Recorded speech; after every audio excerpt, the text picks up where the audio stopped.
El título del mensaje es Una iglesia contagiosa, una iglesia que contagie, ¿no? Y como base tomé Efesios capítulo 4, dice: por eso yo, prisionero en el Señor, os exhorto a que andéis como es digno del llamamiento que fuiste llamado, con toda humildad y mansedumbre, con paciencia, soportando los unos a los otros en amor, procurando con diligencia guardar la unidad del Espíritu en el vínculo de la paz. Hay un solo cuerpo y un solo Espíritu, así como habéis sido llamado a una sola esperanza de vuestro llamamiento. Hay un solo Señor, una sola fe, un solo bautismo, un solo Dios, Padre de todos, a quien es sobre todos, a través de todos y en todos, ¿no? Y el otro versículo que tomé fue 1 Timoteo 3:15. Te escribo esto esperando ir a verte pronto, para que si me tardo, sepas cómo te conviene conducirte en la casa de Dios, que es la iglesia del Dios vivo, columna y fundamento de la verdad. Columna y fundamento de la verdad. Dios añada bendición a su palabra. Entonces, ¿cómo debemos conducirnos en la iglesia? Es lo que he estado tratando de ajustar yo un poquito mis pensamientos. Y yo veo que el apóstol Pablo, a través de estos versículos, en Efesios 4, del 1 al 6, nos habla de la fe, nos habla de cómo debemos andar en la fe, en la iglesia, en la vida, y también, o sea, no separar la vida cristiana de la vida en sociedad. El andar cristiano es uno solo, no es una cosa acá y otra cosa acá, ¿no? Decía el pastor peruano Samuel Escobar: no es un buen cristiano aquí y un buen pirata como comerciante. Hay muchos cristianos que andan en esa línea. Entonces, la idea es que tener nuestro andar cristiano, nuestra vida cotidiana, refleje algo diferente, ¿no? Refleje algo diferente. Hay algo en ti. Y no tienes que estar diciendo que yo soy cristiano, yo soy lleno del Espíritu, yo esto, yo lo otro. Que la gente vea algo diferente en ti. ¿Por qué? Porque hay algo nuevo en ti. No debe haber una doble vida, una doble moral, ¿no? Como dije, una en el barrio y otra para la iglesia. No es vestirme para cuando voy a la iglesia y quitarme y cuando voy a estar en casa o en el trabajo. Los lineamientos son claros: una fe, un bautismo, un Dios, un Señor Jesucristo, que son la base o fundamento de nuestra creencia. Base y fundamento de nuestra creencia. La Reina Valera del 69, en 1 Timoteo dice: para que si me tardo sepas cómo te conviene conducirte en la casa de Dios, que es la iglesia del Dios vivo, columna y baluarte. Me gustaba mucho esa expresión, columna y baluarte del Dios viviente, decían aquella. Ahora acá dice columna y fundamento de la verdad. Las últimas traducciones las tienen en esta forma. Pero me gustaba mucho porque me impactó en lo que decía, ¿no? Columna y baluarte del Dios viviente. Columna y fundamento de la verdad. Entonces me puse a pensar en una columna. ¿Qué son columnas? Algo que sostiene, algo que mantiene. Y el fundamento de la verdad. Tenemos algo que mantiene nuestra vida y está fundamentada en algo.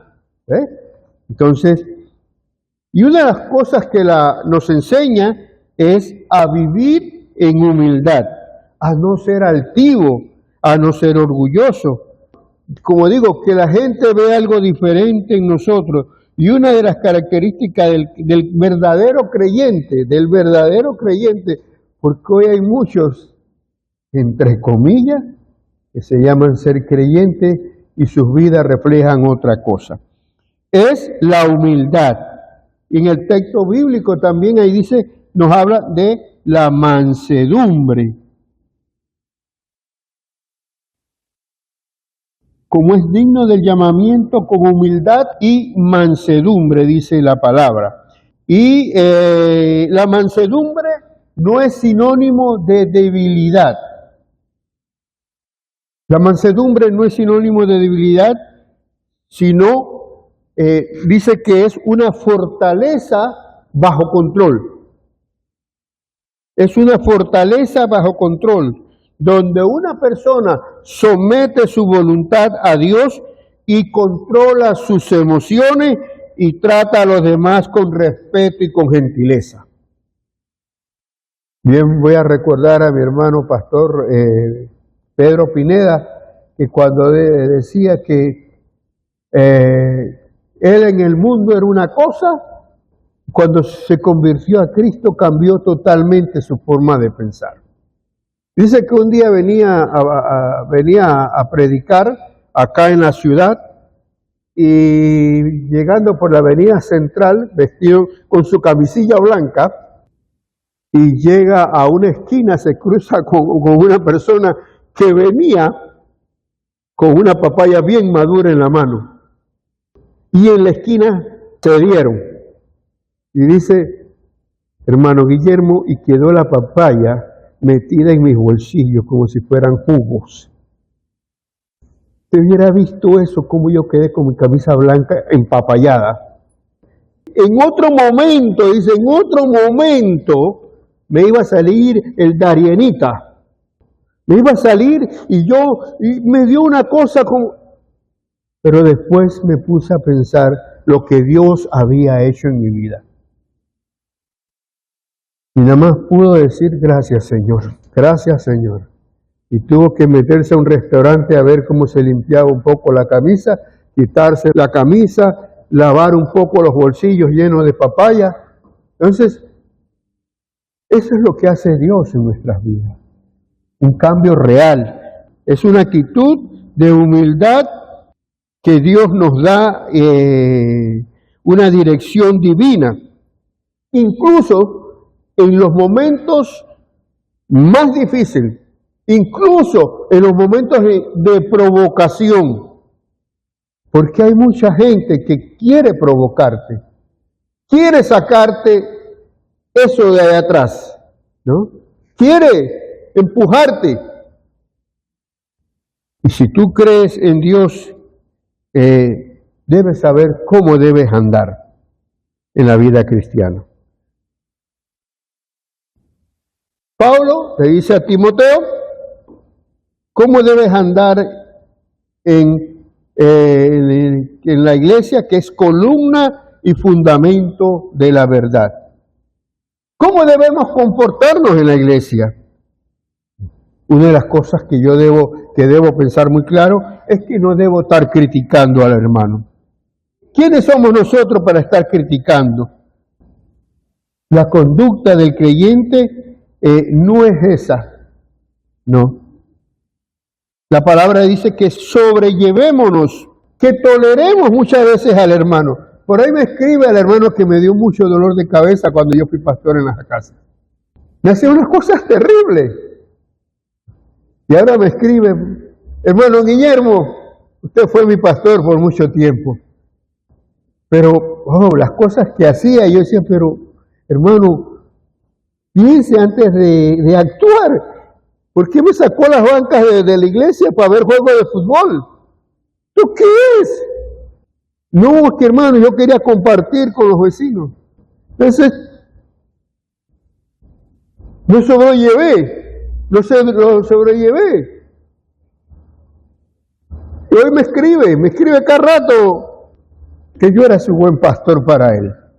Entonces debemos sobrellevarnos los unos a los otros, debemos tolerarnos, soportándonos muchas veces los unos a los otros, y que contagiemos de amor, que es el vínculo perfecto. Contagiemos de amor, que es el vínculo perfecto. Saludémonos de corazón, de verdad, no de mano solamente, ¿no? Saludémonos de corazón, oremos por nuestros hermanos, preocupémonos por nuestros hermanos, y si es posible a veces tenemos que meter la mano en nuestro bolsillo para ayudar a nuestros hermanos. Preocupémonos por las nuevas personas que vienen a la iglesia, a las nuevas personas que nos visitan. Me gusta a veces los temas sociológicos dentro de la iglesia, y Barna, un sociólogo cristiano, habla de que en las iglesias la mayoría de los creyentes no vienen porque les gusta la música, no vienen porque les gusta la predicación, no le vienen porque tienen un templo bonito, vienen porque necesitan ser aceptados. Dice que el 80% de la gente que va a la iglesia por primera vez es que buscan algo donde sean aceptados. Y si Cristo los aceptó, nosotros como iglesia también tenemos que aceptarlo. ¿Ve? Tenemos que amarle. Contagiémonos, hermanos, de eso. Entonces me llamó mucho la atención esa parte donde este sociólogo cristiano en Estados Unidos da este ejemplo. Esa gente necesita ser amada. Necesita ser amada. Y Dios los ama, pero nosotros también tenemos que amarle. ¿Ve? Tenemos que ser diligentes. Dice Efesios, con toda humildad y mansedumbre, con paciencia, soportándonos unos a los otros en amor, procurando con diligencia guardar la unidad en el espíritu, que es el vínculo de la paz. Ser diligente, ser activo, cuidadoso, persistente en la fe, persistente en las tareas espirituales, tener una carga por nuestros hermanos, tener una carga por los que están llegando a la iglesia, preguntar por ellos siempre, ¿no? Tener una carga por nuestra familia también, tener una carga por nuestros vecinos, tener una carga por nuestras amistades. Eso es parte del contagio, del buen contagio de la iglesia. Esforcémonos en la vida cristiana y evitemos la pereza cristiana. La diligencia en la Biblia está asociada con la eficacia. Y la eficacia es la capacidad de lograr el efecto que se desea en las personas. Entonces, seamos diligentes en la iglesia. ¿Cómo podemos ser diligentes? ¿O cómo podemos ser buenos diligentes cristianos? Comprometiéndonos con Dios en los compromisos espirituales, comprometiéndonos en la oración, en la organización de la iglesia, estar dispuesto a caminar la milla y mucho más. Siempre sacamos la palabrita pero. Estoy cansado, pero estoy lloviendo. Mire, cuando yo salí de Betania estaba lloviendo duro. Y pasé por varios charcos de agua. No va a llover, mejor no voy. Esos peros que siempre salen que el enemigo quiere ponerte. Caminemos la milla y media más si es posible. Esforcémonos, si queremos ser diligentes, tenemos que esforzarnos, tenemos que trabajar, servir, apoyar en las actividades de la iglesia. Como dije, no es que yo estoy viejo. Ese es el pero, o yo estoy enfermo, o tengo los familiares enfermos. No, hermanos, esforcémonos, perseveremos en oración, perseveremos en las actividades espirituales, cumplir con las metas que tenemos como iglesia. Debemos ser conscientes y consecuentes, ser responsables en nuestras acciones, buscando una vida sin pecado, buscando una vida sin vergüenza delante de Dios. Sin vergüenza delante de Dios. Que fue lo que tuvo Adán, vergüenza delante de Dios. No, nuestra vida, que la gente vea algo diferente en esa persona, sin que decir que usted tiene que decir que yo voy a una iglesia. Ese es el andar en la iglesia y en la sociedad. Ejemplos de diligentes en la Biblia hay muchos. Nehemías terminó de reconstruir el templo y todo lo que eran las murallas de Jerusalén. Daniel, diligente. Si usted hace un estudio de Daniel, que lo vi y me sentí tan emocionado, que Daniel fue primer ministro, consejero de casi, se calcula que entre 8 a 9 reyes diferentes. No fue de uno de Nabucodonosor, ¿no? Fueron casi 90 años dirigiendo y apoyando al rey de turno. Te habla de Nabucodonosor, de Nabónido, te habla de Darío, de Artajerjes, de Ciro. O sea, desde uno al otro hay casi 90 años. Daniel no era solamente el rey consejero de Nabucodonosor por un tiempo. Pasaba el tiempo de uno y entraba otro y Daniel estaba ahí aconsejando por su testimonio. Y eso para mí fue impactante, porque uno ve nada más la parte de Daniel, la parte profética de los últimos tiempos, pero la parte histórica que usted ve, el trabajo de Daniel como consejero de los reyes, estaba ahí. Salía uno, se quedó, salía el otro, se quedó. Y después, digo, pero desde Nabucodonosor a Darío, hay casi 90 años. Entonces, era un hombre diligente. Moisés, otro diligente, ¿no? Pablo, ni se diga. Estaba preso en el final de los tiempos de Pablo y en su diligencia quería compartir la palabra. Y lo llevaron ante Festo, donde Félix, y pidió que quería hablar con el rey. Y él en su defensa casi convierte a Agripa. Agripa dice, por poco me convences, Pablo. Por poco me vuelvo cristiano. ¿Ve?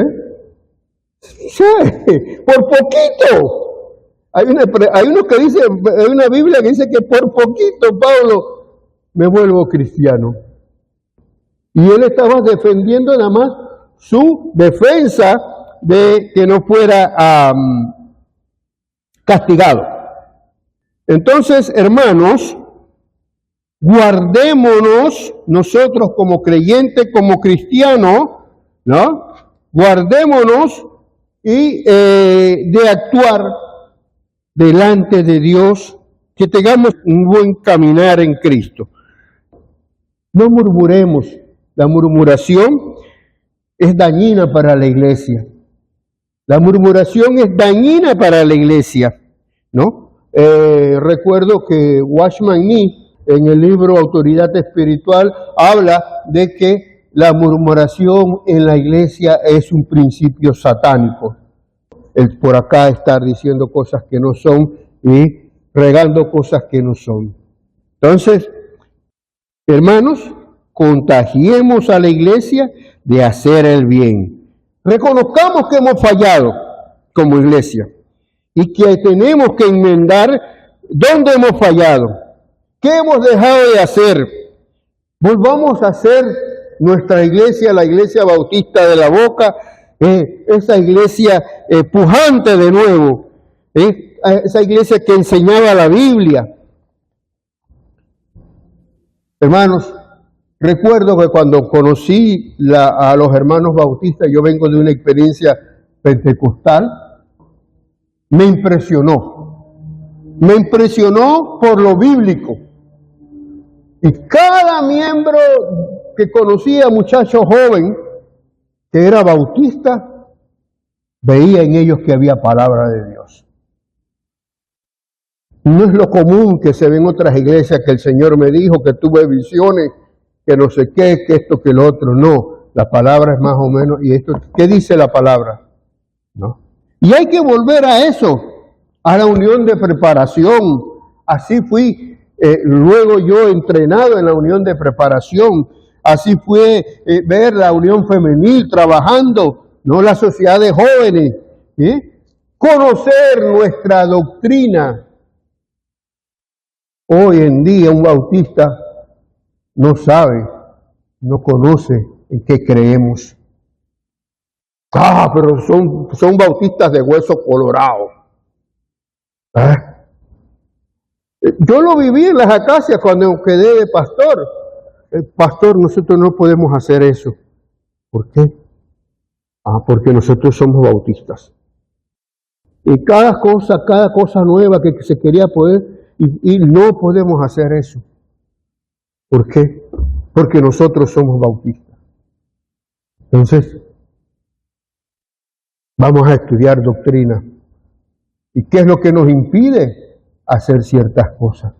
¿No? Y nos dimos cuenta que son más tradiciones de hombres que doctrina cristiana. Escuela dominical, metí doctrina, 2 meses, metí lo que era el asunto de seminario por extensión, 2 meses, para que conocieran un poquito quiénes somos nosotros, en qué creemos, cuáles son nuestras doctrinas básicas como creyentes, cuáles son nuestra doctrina básica, quién es Dios, quién es el Padre, quién es el Hijo, Jesucristo, quién es el Espíritu Santo, la doctrina sobre la iglesia, qué es la iglesia, por qué, quién es el hombre pecador, la salvación. Entonces, estas cosas tenemos que enseñarlas, volver y retomar de nuevo para contagiar a nuestros hermanos. Hoy son buenos escatólogos. La mayoría hablan nada más del final de los tiempos. Pero la doctrina, lo que es nuestro fundamento, lo que es nuestra columna, no conocemos de eso.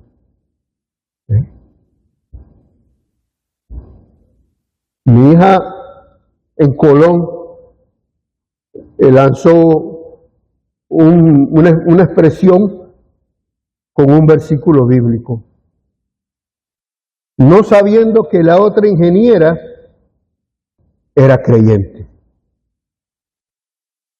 Y dijo, tú eres bautista, ¿verdad? Porque eso lo enseñan en las sociedades de niñas y de señoritas. Sí, yo estuve en la sociedad de auxiliares de niñas y en la sociedad de señoritas. ¿No? La hermana de una vez lo captó y quedaron contentísimas de saber que iban a una iglesia, una en Colón y la otra aquí en Panamá. Captó de una vez cuando utilizó el versículo. Hermano, y no quiero que seamos especialistas en doctrina, pero sí reconocer, ¿no?, en qué hemos fallado. ¿Cuál es la doctrina sobre Satanás y sus demonios? Tenemos que valorar nuestra historia también. ¿Por qué la iglesia bautista ha sido una iglesia respetada? ¿Por qué la misma iglesia católica cuando nos mira, nos ve con respeto? Pero eso hay que enseñarlo y no volvernos tradicionalistas. Y la iglesia se ha vuelto muy tradicionalista. Ha sido llevada por muchas doctrinas raras hoy en día que están pasando por internet. La doctrina del sacerdocio del creyente, que prácticamente la encontró Martín Lutero dentro de la Biblia. Los bautistas la hemos adoptado como muy nuestra. Cada creyente es un sacerdote. Cada creyente puede hacer la obra de Dios.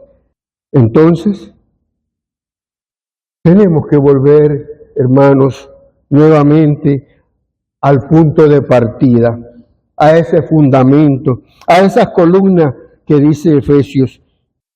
Hoy en día, hay que tener mucho, pero mucho cuidado con lo que usted escucha y ve en internet. Y yo soy de los que veo las cosas, ¿no? Y te tiran mucha enseñanza rara. Y yo recuerdo cuando en los 90 yo personalmente conversaba con los hermanos cuando la teología de la prosperidad. Y nunca estuve de acuerdo ni nunca prediqué con esto de hacer pactos con Dios para que Dios te bendiga. Totalmente satánico. Y cayeron muchas iglesias en esta línea de la teología de la prosperidad. Debemos, hermanos, conocer nuestra Biblia. Lea su Biblia. Que los predicadores por radio y televisión no te lleven por otros lados, para no decir otra palabra. Que usted tenga las certezas de lo que usted cree. Hoy no quieren cantar himnos en las iglesias. Para mí no hay algo más hermoso que los himnos, porque hay palabra de Dios, hay doctrina detrás de un himno. No es moverse y saltar y estar, ¿no? No, ahí hay palabra. ¿No? Si usted ve el trasfondo a veces de los himnos, ¿cómo surgen estos himnos del dolor de muchos? Y que aún le creyeron a Dios en los momentos más difíciles de su vida. Hoy, la mayoría de las herejías dentro de la iglesia vienen de las iglesias evangélicas. Es lamentable. La mayoría de las herejías de la iglesia, antes miramos a los católicos, pero nosotros, la situación está fea. Bueno, sí hay, porque hay varios pastores hoy en día que ya se han metido de lleno a decirlo no. Tú no te puedes llamar ni cristiano, a pesar de que tengas una iglesia de 5,000 y 10,000 personas.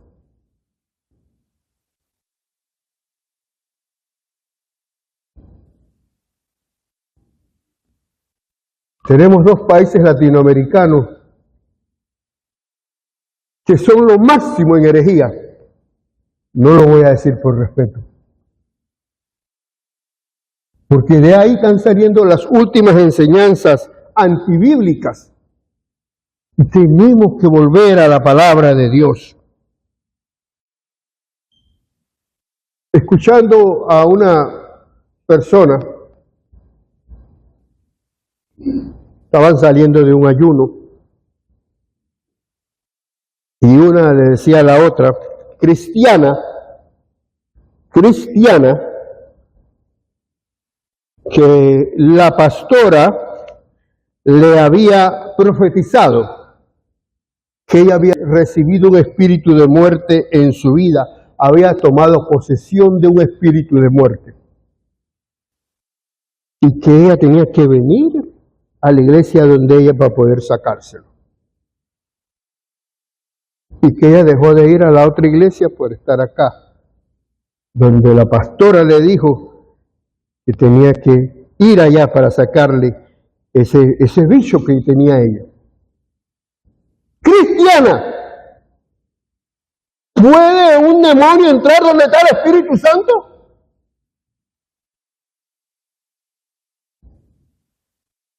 Pregunto, si ahí está el Espíritu Santo de Dios, ¿cómo dice que tiene un espíritu demoníaco? Pero no, ellos no leen su Biblia, ellos están al tanto de lo que dicen, ellos no confrontan con su palabra de Dios. Yo me quedé y salía de un ayuno y yo me digo, uy Señor, yo nada más oraba, Dios mío, dale sabiduría a esta señora de lo que está diciendo.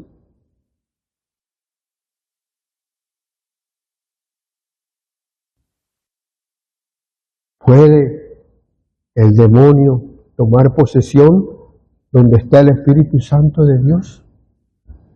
No, jamás.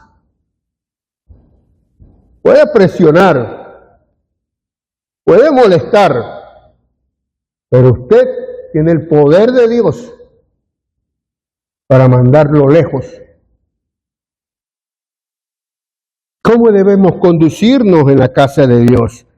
Columna y fundamento. Hermano, eso es nuestro fundamento como iglesia. Debemos llenarnos, leer la palabra de Dios.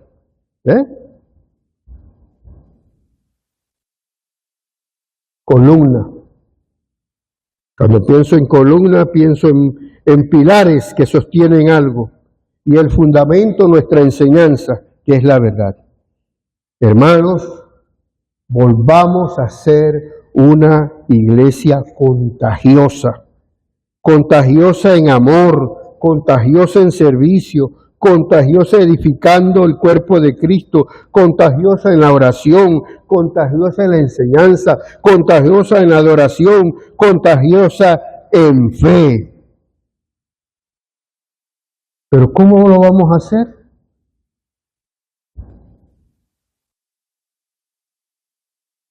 Siguiendo la verdad que es la palabra. Siguiendo la verdad que es la palabra. Tenemos que volver a nuestro pasado no muy lejano. Yo añoro de nuevo. Yo fui formado por escuela dominical en las iglesias bautistas. Yo fui formado en la unión de preparación. Y yo nada más tuve 2 años en el seminario. Y el respeto que tengo por mis hermanos igual al respeto que ellos tienen por mí. Tengamos cuidado con la tecnología. La tecnología nos está llenando de mucha basura. Y debemos creer al Dios vivo, al Dios que todavía nos está hablando. Contagiémonos de amor, hermanos. Contagiémonos de lo que debe ser la iglesia. Amén. Bendito sea Dios, Padre Santo, te alabamos, te honramos, te damos las gracias por tu presencia en nuestra vida y en la vida de cada hermano aquí reunido, Señor. Señor, le pedimos que usted nos llene de su Santo Espíritu, que tome control el Espíritu Santo de nuestro ser, Padre. Que donde andemos, oh Dios, podamos compartir, que nuestra vida sea una vida de testimonio, una vida, Señor, donde se refleje el amor de Dios en la vida.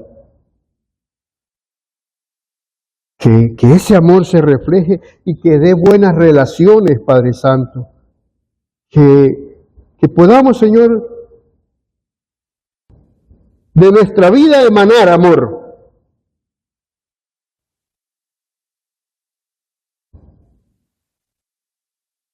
Contágianos, Señor, contágianos con esa presencia tuya de compartir lo que creemos, de compartir las enseñanzas que hemos aprendido, de dejarla como modelo para nuestros hijos, que dejarla como modelo para nuestros vecinos. O bien recuerdo cuando nuestros vecinos, hubo aquel terremoto aquí en Panamá, movimiento, Señor, y los vecinos corrieron a nuestra casa porque había algo diferente, pidiendo que oráramos por ellos. Padre, contagia nuestro ser de la presencia tuya, Padre, en el nombre de Jesús. Amén.